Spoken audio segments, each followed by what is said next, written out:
Oh, yeah, I put it on the website, and I really like Breakfast on Pluto, and it just stays consistently engaging.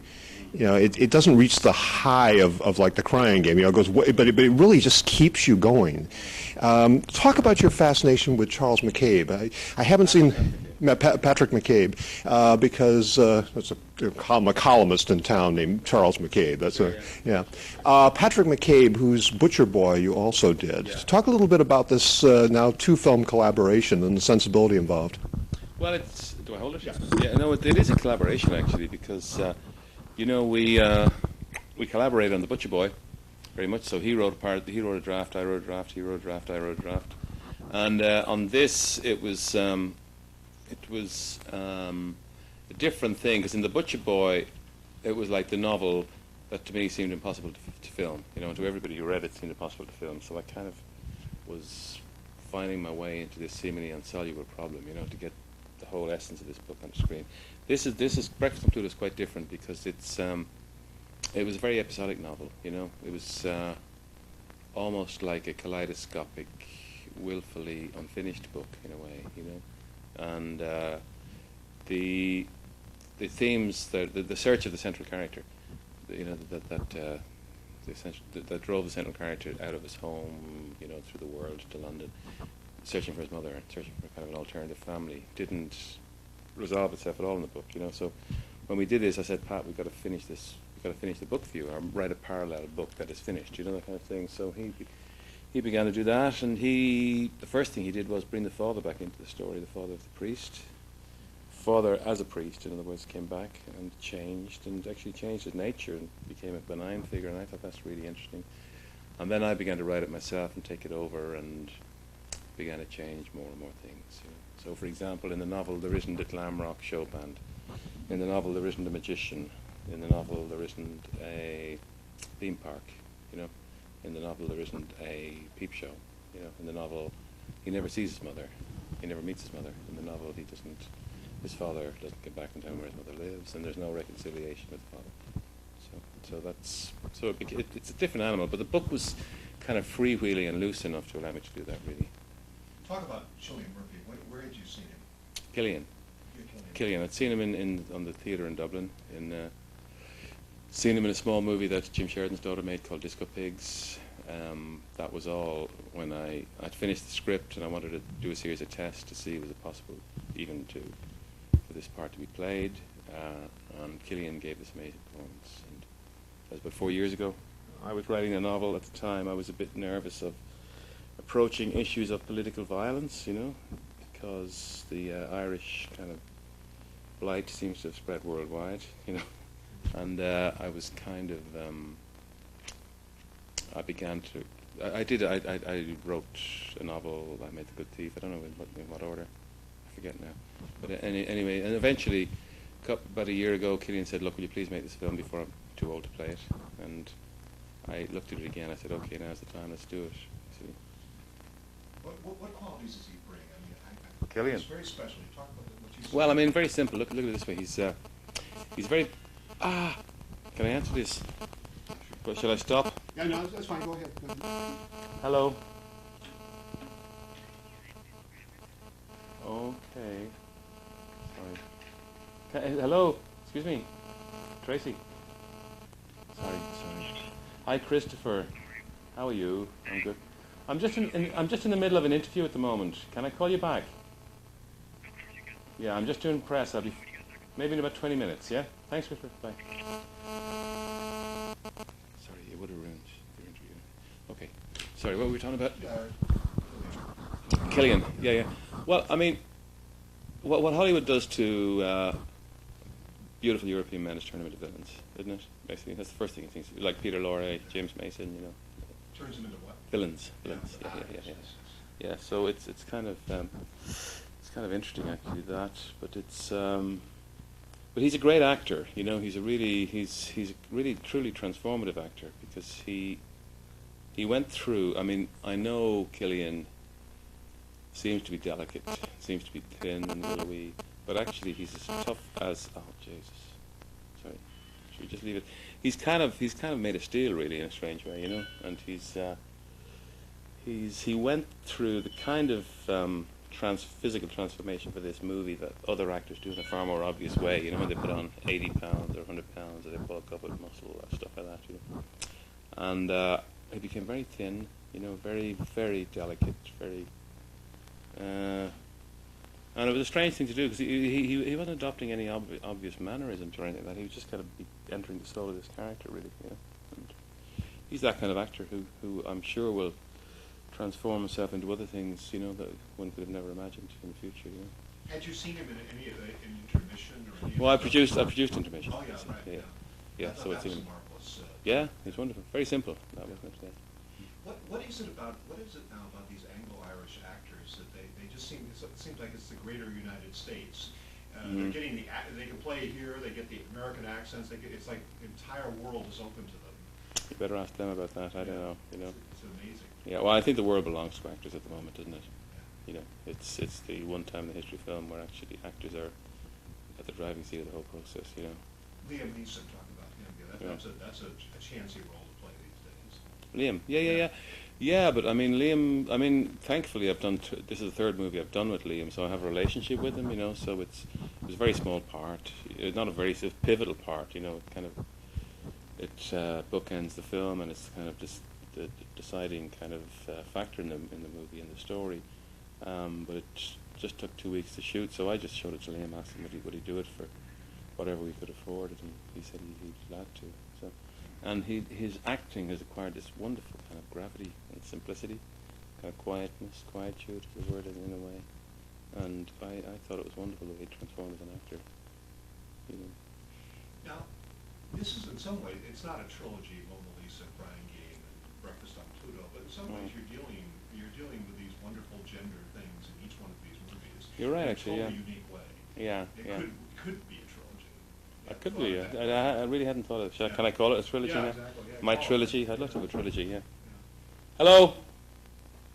This is a confused Chinese. Why don't you address that all?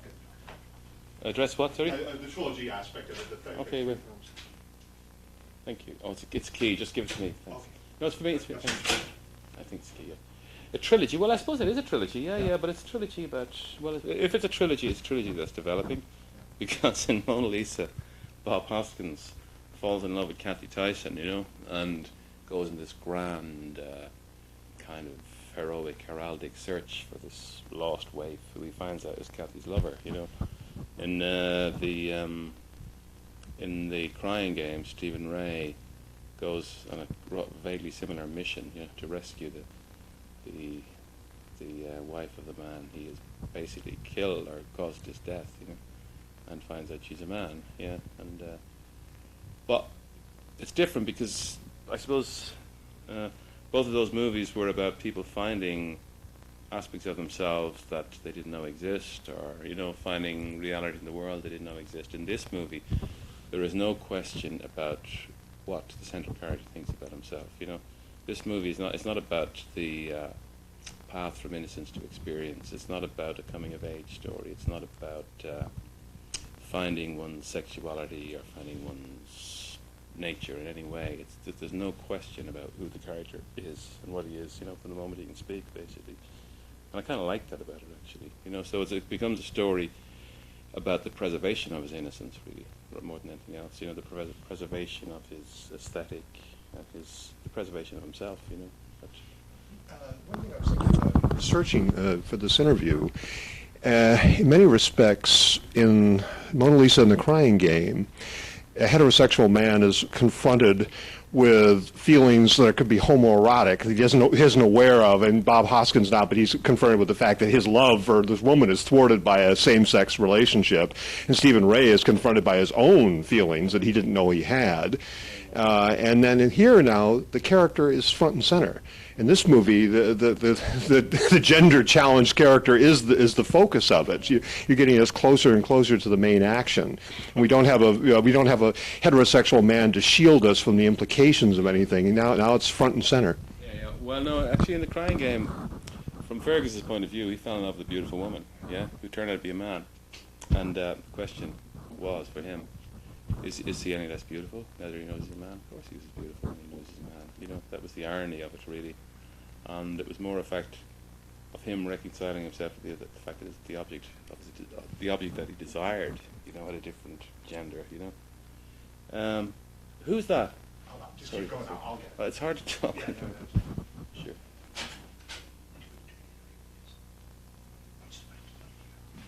What is that? What's he got?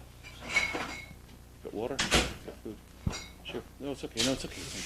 You're all right. You're all right. Don't worry. It's fine. Thanks. There you go. Thank you. So, No, but it's yeah. So, sorry. What was the question? the question is basically, now the character is, this is the focal point of Yeah. is this character. Mm. And there's nothing to look at except look at this character. Mm. Yeah. Well, you see the world through his kind of purple tint lenses, don't you? His Yeah. glasses, really. And well, I mean, I saw this character as a character that transforms everything he encounters, every situation he encounters, you know. And you know, with a resolute refusal to be anything other than himself, really, and to be anything other than good. You know, I kind of saw it as a parable about goodness, really. You know, and it didn't. The sexual issues to me were less important than the kind of moral issues, you know. And from my point of view, the fact that the film deals with a landscape that I've dealt with several times before, like 3 or 4 times, you know, the political violence in Ireland, and Britain, and stuff like that, and the whole wars of identity, say the Irish wars of identity, because that's what I call them. They are wars of identity, you know. And the fact that we have a character who says, hang on, my identity can be what I want it to be. You know, if I want to be Kitten, if I want to be saying Kitten, I will be saying Kitten, and you will call me that, and I will dress like that, and that's who I will be, you know. You know, with Gavin Friday, when he calls him Patrick, since he just pushed him off, said, I told you not to call me that. That's the end of the relationship, basically, you know. And it's, so that's terribly refreshing, you know what I mean, because it's also this a moral clarity. I know it's a sugary moral clarity. It's kind of, it comes from this, you know, the kind of sense of emotion you get in sentimental lyrics of songs. But you know, there is a definite moral clarity the character brings, you know, to everything he encounters. You know, and I like that. Now you deal with those sugary songs and Mona Lisa and the Crying Game. You have your own background is jazz and serious music, but you have a brilliant way of putting those songs where they help the narrative. Talk a little bit about that. Well, Uncanny. yeah. Well, I suppose so. Yeah. But so I'm very sentimental. I'm very emotional kind of thing. You know, I kind of every time I sing Danny Boy, play the piano, I start crying. You know, I'm just one of these emotional kind of people. And I suppose music does affect me at that. I mean, I know what's good in music. I know what's bad in music. I know that Bobby Goldsboro is not, say, for example, I know he's not Verdi. I know he's not even close to David Bowie or John Lennon. You know what I mean? But there is something in the kind of innocence and the nakedness with which people sing in popular music that I find impossible to be affected by. You know, if it's any good, you know. Well, like in Mona Lisa, the One More Night throwaway disco-ish kind of song is in the perfect place for that montage he's going, where Bob Hoskins' character deals with what he's actually dealing with. Who would have thought it would work so brilliantly? It works brilliantly. That's what. I didn't choose that song. Yeah, Actually, but it's interesting. But but invariably in your movies, the right song is in the right place. Well, maybe because the movies are emotional, you know. Yeah. And a lot of popular music is about emotion, pure and simple. And often it's about nothing but emotion, you know. Yeah. Also, being able to deal, this is the umpteenth time you dealt with the IRA in some fashion, and you've been accused of both being pro and anti. I think that came up in the Crying Game. People accuse you of both at the same time. Yeah. And Yeah. so now, is that finally resolved in Ireland, do you think? Is that Yeah, it's finished. I mean, that's one of the reasons why I felt free to make the film. The IRA has officially told its members to stand down, you know, which means they're unemployed, so they're involved in all sorts of bank robberies, I suppose. You know, but they have disengaged from the political arena, you know, and apparently, and they've sealed and destroyed their arsenal of weapons. Well, I think in a very real way, it is over in Ireland. You know, thank goodness for that, because, I mean, I think it'd be kind of unconscious. Even the IRA would find it difficult to exist in a world where you know Osama bin Laden you know feels free to behave the way he does. You know, so I think maybe they were upstaged with it, but they've definitely stood down. You know. Is kittens throwing those weapons in the lake sort of a symbol of that directly? Oh, it's an act of disarmament, definitely, isn't it? Yeah. I mean, it's a very brave one because she knows. I mean, I love that actually. She has those guns at the bottom of the caravan, which is her love nest, you know. And I'm sure she throws them out of the caravan as much because they soil the place as because she objects to the use they could be put to, you know. But and she then basically waits to see who will support her in that decision, you know. Her boyfriend doesn't. He runs scared the minute it happens. To her IRA guy comes in. She doesn't run to avoid them. She waits there. She knows they're going to come, you know. And when they dig a hole, stick it down the hole, she says, "Go ahead and shoot me. You know, what's wrong with Nancy boys? Why can't you shoot them?" I mean, it's kind of, I like that about the character. You know, this almost willful perversity, you know, and naivety. You know, I suppose. Was it hard to get this one made, Breakfast on Pluto? It was very hard for me to agree to make it. Let's put it that. Not for me to bring myself to a mental place where an emotional, intellectual place where I wanted to make it. You know, no, it wasn't that hard. I had a producer, Alan Maloney, who's a friend of mine and Killian's, and when Killian did, we were in a club when Killian did say that to me, "Will you please make the movie before I'm too old to play it?" Alan, who'd produced Intermission with me, said, "How much is it going to cost?" I said, "About $15 million." And he said, "Give me 3 weeks and I'll see what I can do." And he came back in 3 weeks. He had it, basically. So. I know The Crying Game was a tremendous struggle. Yes, it was a tremendous, terrible struggle to get made, yeah. Yeah. Have things changed in terms of gender challenged movies as well as the IRAs in that time, in 12 years? I have no idea. I don't know. I can only speak from my own perspective, you know, from the films I make myself. You didn't have that same kind of struggle this time. No, but we had a struggle. Yeah, definitely. Mm-hmm. Yeah. Mm. What now? I haven't seen The Butcher Boy yet. I tried to find a copy of it. Couldn't find it last night. Yeah. Talk about that, the making of that film, because it was quite a bold statement about adolescence and an unsentimental statement. Yeah, well, The Butcher Boy, it was a joy to make. I mean, I made it for Warner Brothers, and they, you know, it was great. We were making a totally independent movie with a studio behind us. They were totally supportive, and the only problem was when we came to release it. You know, they didn't know what to do with it. Basically, it's not really their fault. It's just they're geared up to do something different. You know, release a movie like that. Was that how did that one differ from the novel, the original novel? It was as close to the novel as I could make it, really. Yeah. Was the ending the same? Yep. It was. Yeah. It was. I mean, that was a version of the novel. It was amazing. It was surprising how easily it was to bring the novel to the screen in the end. I mean, when you read it, everybody say it would have been impossible to make, but it was kind of, I found a way of photographing the kid's internal world, you know. How was that? How did you do that? Huh? How did you do that? Well, you have to see it. Yeah. I'm curious. Yeah. I mean, that's a challenge. I mean, these coming of age stories are done so often. It's hard to find a new turn on them. But what was the particular thing that attracted you? The book? Yeah. Oh, it's one of the best books written in Ireland in the last 50 years. Yeah. It's an extraordinary book, yeah. That's What's McCabe's talent? What do you think it is as a Patrick. novelist? He kind of writes about the things that you'd never looked at, and when you read about them, you realise how you've been looking at them all your life, but you just never realised it. You know, that kind of thing. He's a very interesting novelist, really.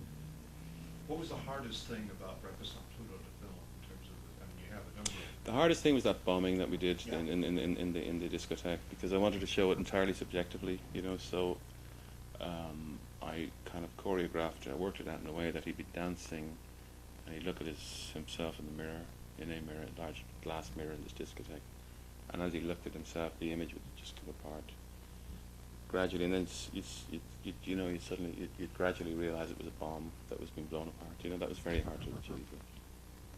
Also, nerve-wracking for people to think about these days. Probably. Oh yes, absolutely. Yeah.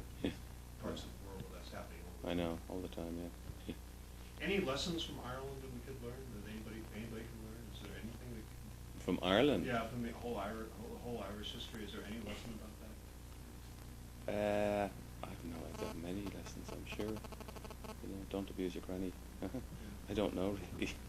Lessons, yeah. Well, I don't know really. I suppose it's that conflicts never are won. You know, they just exhaust themselves really. You know, that's one of the lessons that I would learn from it really. You know. In terms of also use of Stephen Ray, who's been in virtually most of your great films, talk about creation of that role of the magician, which is quite amazing. I think. Well, that was lovely because Stephen, initially he was just a magician, you know, but it was I really liked the relationship, the fact there could have been a relationship there between the two of them. And Stephen began to learn magic tricks, and this is how specific this film was. He, you know, so he was showing me what he'd learned about pulling rabbits out of hats and all that sort of stuff. And I said, it's very difficult to learn. B, when you learn it, it's not that effective anyway. You've seen the trick before. So I said, look, I'll write you. I'll come up with a few tricks, you know. So the first, I thought of this trick whereby he is holding out a pack of cards and somebody pulls it out and the card goes on forever. So she pulled out the 101 of hearts, which is kind of ridiculous. And then I thought, okay, we'll saw Kitten in half, but we'll have him. He'd set little blood tubes all around the coffin, you know what I mean? So he's spouting blood at his hand. I thought, I've never seen that before. That'll be interesting. And then I thought, okay, I'll have him on a turntable and he'll throw the arrow. Boom. That's what the knife. And the first thing he'll do is stick right in his chest. So I thought, okay, great. That's kind of grand guignol, you know, magician, comedian guy, you know, the kind of thing. So that was a lot of fun. That's the way myself and Stephen do things together, really. You know.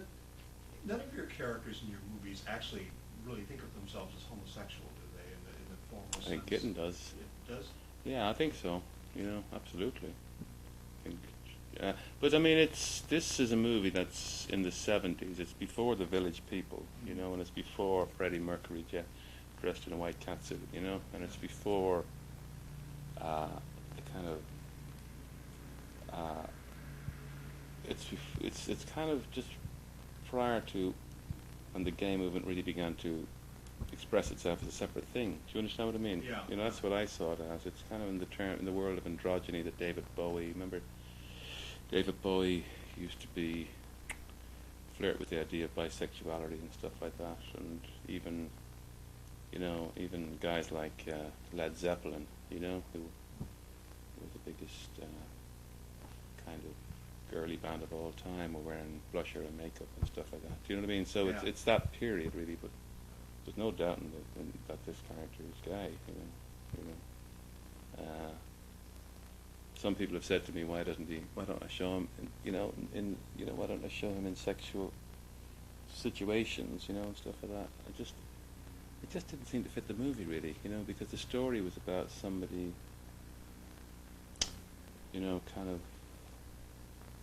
I don't know really. I just kind of thought it was taken for read that he turns tricks on the street and that he's shares that kind of caravan with the Gavin Friday character. I just thought it was taken for granted in a way. Do you understand what I mean? Yeah. Now, what are Kitten's show business ambitions, or is that just something that serendipitously happens along the way? Does he have a real desire to be a star? Oh no, but I think the minute he gets on that stage, he thinks he's where he always should have been, don't you? Yeah. When he becomes a squaw. And I think he's very good at that too. As is Killian very good at singing, you know. I think one of the best little showbiz alternatives was in that little magic suit with the top hat. Quite lovely, you know. But no, it's a level of playfulness that I suppose the different alternative persona for him as well, you know. You talk about how Killian takes to it, you know, how good that was. What do you mean? Talk about how he takes to doing those things. Well, Killian's actually got a very good voice, Yeah. you know. He was a musician before. He wanted to be a musician before he was an actor. Yeah. So when he played in that show band, he actually just turned out to have a great voice, you know. Probably would be a good musician. Probably be very good in one of those glam rock bands of the 70s if they still existed. I think I better go and pack, you know that. Yeah. Final question.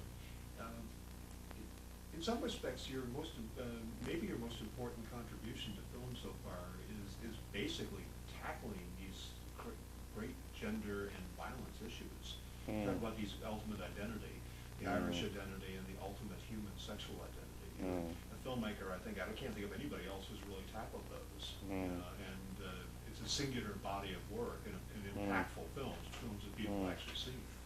Talk a little bit about that. Does that surprise you that that's how it's turned out?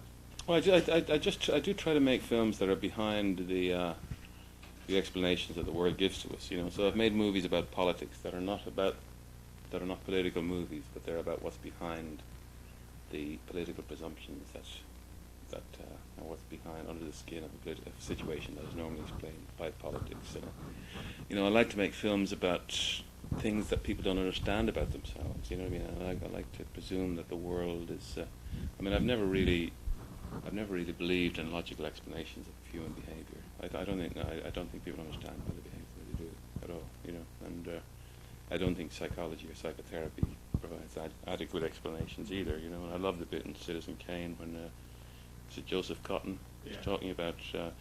You're asking me for an explanation of Kane's life. He says at the age of 23, I saw a girl on the Staten Island ferry in a white dress, and the day never goes by when I think about that girl, and I don't know why. Yeah, you know, I think people are as illogical and as impossible as that, really, and that's kind of what I've tried to make films about. And finally, just not giving away the end, but explain the tone of the end, which is lovely, kind of open-ended in a way.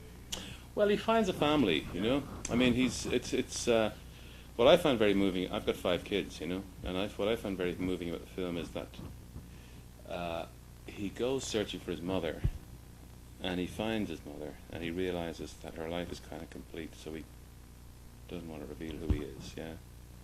But having found his mother, he realizes what he was searching all along was for his father, you know. And so when he goes back to Ireland, that's what he says to his father, who was a priest in this kind of presbytery. He says, I went looking for her, but I found you, you know. So it's somebody would have to have an enormous amount of openness, a very pure kind of soul to be able to realize that, and actually to be able to say that to somebody, you know. So in the end, he finds a family, but it's nothing like the family he thought he'd find. You know? And finally, what does it say about the church, which is in Catholic America? Church. Yeah, very great difficulty over some of these Oh, things. okay. Oh, no, I mean, actually, Liam plays one of the most interesting characters in the movie. Well, I think it is actually.